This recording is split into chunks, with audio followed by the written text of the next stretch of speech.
Hi all, it's Z, and today I'm back with two interesting stories. Without waiting, let's dive into Story 1. For the last 2 months, I've, 20 female, been overseas in a country that hasn't really been hit by COVID-19, and I was really just enjoying the sun and having fun. A friend of a friend started talking to me, and I entertained it despite having a boyfriend back home. He went back to his home country about a month into my trip, and we communicated through Snapchat mostly.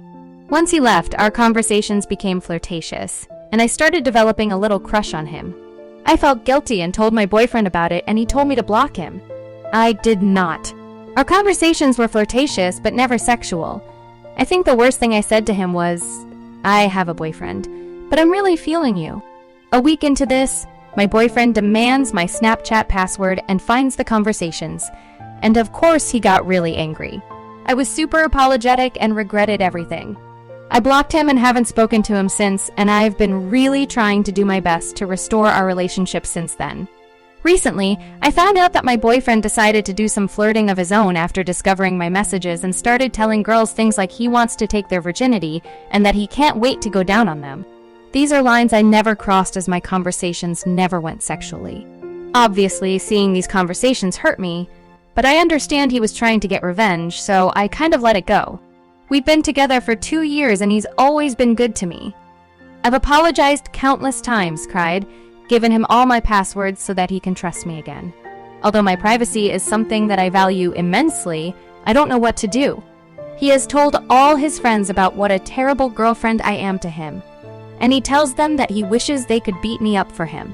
I would never tell people what he's done to me. I wouldn't want to embarrass him like that. I made my mistakes, but I still love him. I now feel, though, that he's hiding something more from me and that I can't really trust him anymore. The way that he went through great lengths to hide his conversation with the other girl was suspicious. If I was truly cheating for revenge, I'd flaunt it in his face, not try to conceal it. I tried communicating this to him, and he says that I have no right to be doubtful or have trouble trusting him because I cheated first and that this entire situation was my fault. Every time I try to talk about it hurt me, he flips the conversation back on how I hurt him. I understand that I'm the one who messed up first, but I'm not seeing why he won't take any responsibility for what he's done. So she crossed the line and now has issues with him as he is doing the same. You both need therapy. I hope they work it out. Story 2.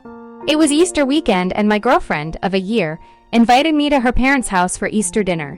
She lived 9 hours away and I was the only one with a car, so naturally I drove us there and back. I missed Easter weekend with my entire family, just so I could finally meet her family for the first time. I really wanted to spend Easter with my own family because there were relatives from out of country that I had not seen in a few years. But I chose to meet my girlfriend's family instead. The weekend went fine and we returned home without any problems. However, the next day, my girlfriend went out to a birthday party for one of her friends. I didn't know, so I stayed at home and just hung out with a few of my friends. My girlfriend ends up getting blackout drunk and returns home, puking on and off for hours. She always ended up this way when she drank.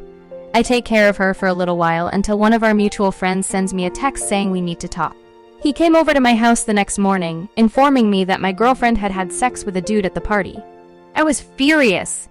One day after meeting her entire family, she decides to cheat on me. So right after finding out, I decide to confront her about what our friend had just told me. She owned up to it all, and telling me she also had sex with 2 other guys throughout our relationship. One of the guys she banged was my neighbor, and to make it worse, it was on my own birthday. I broke up with her on the spot. I decided the only thing to do was Facebook inbox her mother. I started by saying thanks so much for the Easter weekend, and it was great to meet her family.